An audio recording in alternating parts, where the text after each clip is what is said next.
November is right around the corner, and that means we are getting closer and closer to free agency, the winter meetings, all that fun stuff. So stay tuned for all those free agent rumors, trade rumors. It's going to be a fun offseason. Welcome into Phillies Daily, everybody. I'm your host, Mike Kennelly. Make sure you guys subscribe for more Phillies content right here on Phillies Daily. Now, there was no playoff baseball yesterday on Wednesday because the World Series is getting set to kick off between the Los Angeles Dodgers defending their World Series title from last year versus the Toronto Blue Jays in the 2025 Fall Classic. Game 1 will be in Toronto tomorrow night at 8 o'clock on Friday. And then that series will run through November 1st, would be a Game 7 if needed, also in Toronto. So it's going to be fun. Playoff baseball is great. World Series, the biggest game of them all, the biggest series of them all in Major League Baseball in this sport. Unfortunately, our Phillies are not in it, but still enjoy it and enjoy some playoff baseball. Getting into more Phillies talk, Silver Slugger finalists were announced for the National League yesterday on Thursday. The American League Silver Slugger finalists will be announced today here on Thursday, but the Phillies are in the National League, so that's all we really care about. The Phillies have 2 National League Silver Slugger finalists here in 2025. That is shortstop Trey Turner, who won the National League batting title this year in 2025 with his .304 batting average during the regular season at shortstop. And then Kyle Schwarber, obviously, for designated hitter. He hit a career-high 56 home runs, led the majors in RBIs in the regular season. Just a phenomenal season out of Kyle Schwarber. So Trey Turner is a Silver Slugger finalist at shortstop. Also at the shortstop position in the National League, Francisco Lindor of the New York Mets is a finalist, as well as Geraldo Perdomo with the Arizona Diamondbacks. And then Kyle Schwarber, finalist in the National League for designated hitter. And then obviously Shohei Ohtani, the two-way superstar, the pitcher, the designated hitter for the Los Angeles Dodgers. He is a finalist as well for designated hitters in the National League, as well as Milwaukee Brewers' Christian Yelich, former MVP himself. So it's a lot of competition for these guys. Trey Turner obviously was the National League batting title for here in 2025 with his .304 average. Obviously, more plays into just batting average for these Silver Sluggers. It's really all offensive numbers, but Trey Turner has probably, I would say, maybe a better shot than Kyle Schwarber. Just unfortunate because Shohei Ohtani is unfortunately the best player probably in Major League Baseball, and he's got to go up against him, Kyle Schwarber, that is, at the designated hitter role, and Christian Yelich is no guy to slouch out either. Again, a former MVP himself. Winners will be announced for the National League Silver Sluggers on November 6th, so coming up, just as the Golden Gloves, which Bryce Harper is a finalist, the only Phillies finalist at the first base position.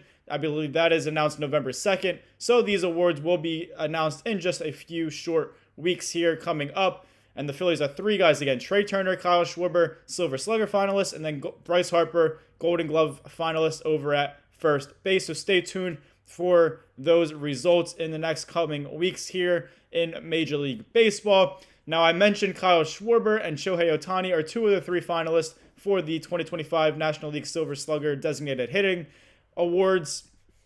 Again, Shohei Ohtani, phenomenal player. He's one of the best this game has ever seen.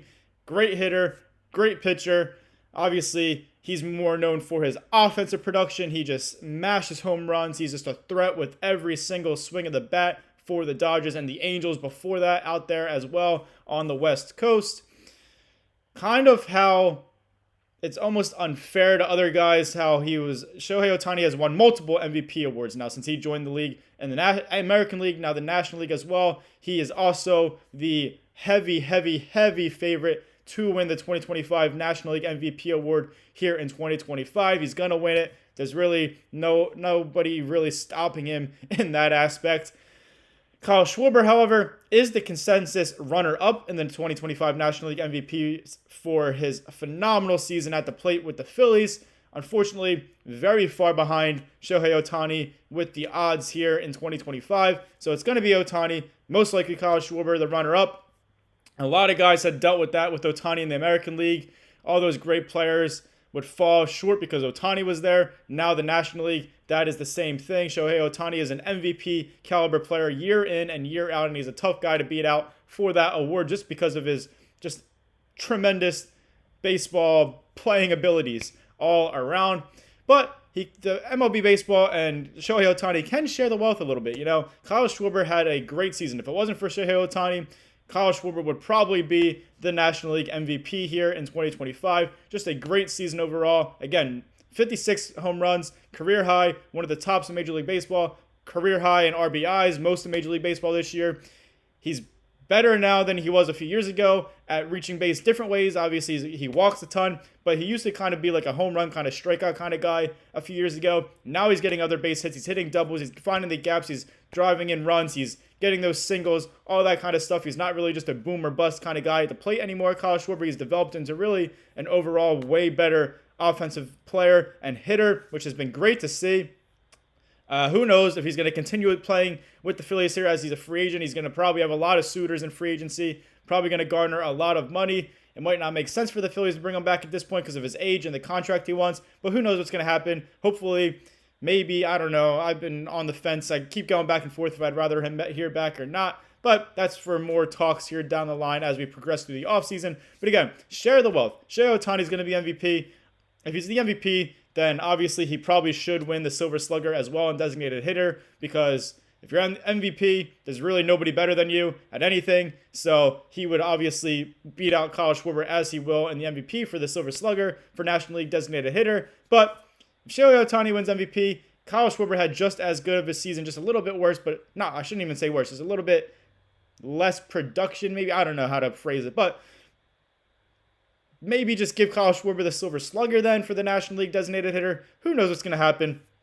But it was nonetheless a great season by Shohei Ohtani and Kyle Schwarber, two of the best at the designated hitter role, two of the best offensive players in all of Major League Baseball, not just the National League. Now, also, a lot of uncertainty heading into this offseason. Again, I mentioned Kyle Schwarber is the big ticket free agent for the Phillies. May not want to bring him back just because of the contract he wants. He wants 5 years. He's probably going to get about $30 million a year in free agency, whether it's with the Phillies or whether it's with another team. But there are reasons to still have faith for this Phillies team. Obviously, a lot of people are frustrated about how the season ended. They won the National League East for the second consecutive season, one of the best records in Major League Baseball, second seed in the National League, first round bye in the playoffs, and then lost in 4 games in the NLDS to the Los Angeles Dodgers. A great team, defending champions again in the World Series, again after sweeping the Brewers in the NLCS this year in the playoffs. Phillies battled them, really close series overall, just the Dodgers were the better team, and a lot of things kind of went wrong for the Phillies there in that series. Unfortunately, it happened, but again, they were playing a terrific team out there with that juggernaut in the West of the Dodgers. But again, there's a lot of negativity surrounding the Phillies right now heading into a crucial offseason. They got some key free agents in Kyle Schwarber, JT Realmuto, Ranger Suarez, Harrison Bader can be a free agent if the mutual options not picked up between Bader and the Phillies. Some other role players, some other key guys really at other positions as well are free agents.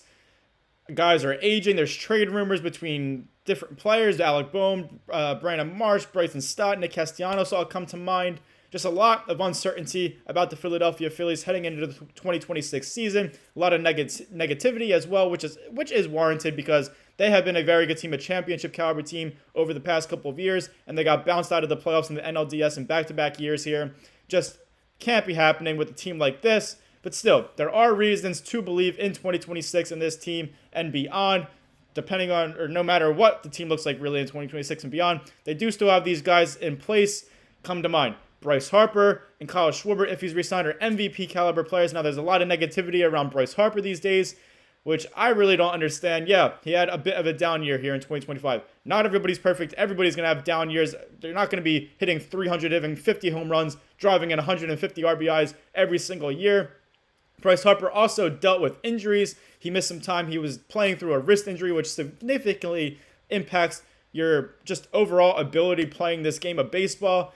Still, 261 batting average for Bryce Harper in 2025. That is pretty good in today's day and age of Major League Baseball. We saw Trey Turner win the NL batting title at 304. That's almost unheard of. Back in the day, that would have been on the lower end of batting average. Really, been no shot Trey Turner would have won the NL batting title. 261 is pretty normal, pretty obviously, you can even say above average in this today's day and age of Major League Baseball. He's still at 27 home runs, which is very good. Bryce Harper is not really a home run kind of guy. He's not known for his home runs. throughout his career. Yeah, he's had some good seasons where he's hit a lot of home runs, but 27 is still a good number for Bryce Harper. RBIs were down at 75, but still, he missed 30 games about this season. So obviously there's production that was not there because of those 30 games missed with injury. RBIs could have been higher, more home runs, more doubles, all that kind of stuff, maybe a higher batting average. You got to take that into a factor there. He plays great first base. He's a Gold Glove finalist here in 2025. Last year, he was an All-Star Game starter. He was the MVP a few years ago. I just don't understand all of this negativity, and people want to trade Bryce Harper. People want to move on for Bryce Harper. Every single team in Major League Baseball would love to have Bryce Harper in their lineup. So I don't understand. He just turned 33. He's still got some good years left ahead of him. He is Bryce Harper. He is an MVP caliber player. I just don't understand all of this negativity surrounding Bryce Harper and the Phillies. Really, they're still a really good team. They have MVP caliber players. Like I said, if Schwarber's back, he's the runner-up this year, most likely for the MVP. Bryce Harper is MVP a couple years ago, two-time MVP in this league, ton of times being an all-star. So if you don't want to say he's an MVP caliber player, he's definitely still an all-star caliber player, which also brings me into the fact they have all-star caliber players in Trey Turner, Alec Boehm, Joan Duran could be put in there. The reliever, Matt Strahm, he was an all-star last year, very good reliever as well. They have Cy Young caliber pitchers. Zach Wheeler, when he's back and healthy, he's projected and expected to be back. Maybe even to start the season after he was diagnosed with that thoracic outlet syndrome to end the season early and not be able to pitch in the playoffs. Christopher Sanchez, we all know how great he is. He's a Cy Young caliber player. Other pieces as well. Obviously, Luzardo's back. Aaron Nola's been good in the past. Kind of looked a little bit better as the season, to end the season, these last couple of starts and in the playoffs even. Ranger Suarez, if he's brought back, he's been in Cy Young conversations. So they also have young and exciting prospects ready to make an impact. Andrew Painter's expected to obviously join the starting rotation in 2026. Justin Crawford, the outfielder, he's expected to join the outfield finally here in 2026.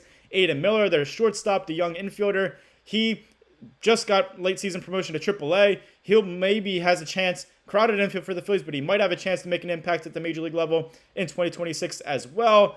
Other prospects as well have been looking good down there in the minors. So, and there's also always free agency and or trades. So they can bring in some of these better players in free agency. They can make trades for players. Who knows what's going to happen, but they have pieces in place. A lot of uncertainty. Again, yeah, we all wish they would have won, obviously, against the Dodgers. We all wish they would have won against the Mets last year. We all wish they would have won the World Series in 2022 or got back there in 2023. Unfortunately, things did not go their way those years, but they still have a very good team. So I just don't understand why so many people are so negative about this team and about certain players. They're a very good team. They're going to be a very good team no matter what happens again next year in 2026. It's going to be fun. They still have a shot at making a deep playoff run next year no matter what the team looks like. They have guys in place. They have a great starting rotation, good offensive players, great offensive players, and they have a organization, a manager, a owner willing and dedicated to winning and bringing a World Series championship back to the city of Philadelphia. So a lot of things to keep faith about, keep believing about, and to have excitement about heading into the offseason and in 2026. Thank you guys for watching this episode of Phillies Daily. I'm your host, Mike Kennelly. Make sure you guys like, comment, share, and subscribe for more Phillies content right here on Phillies Daily. Stay tuned for a fun offseason, and as always, go Phils.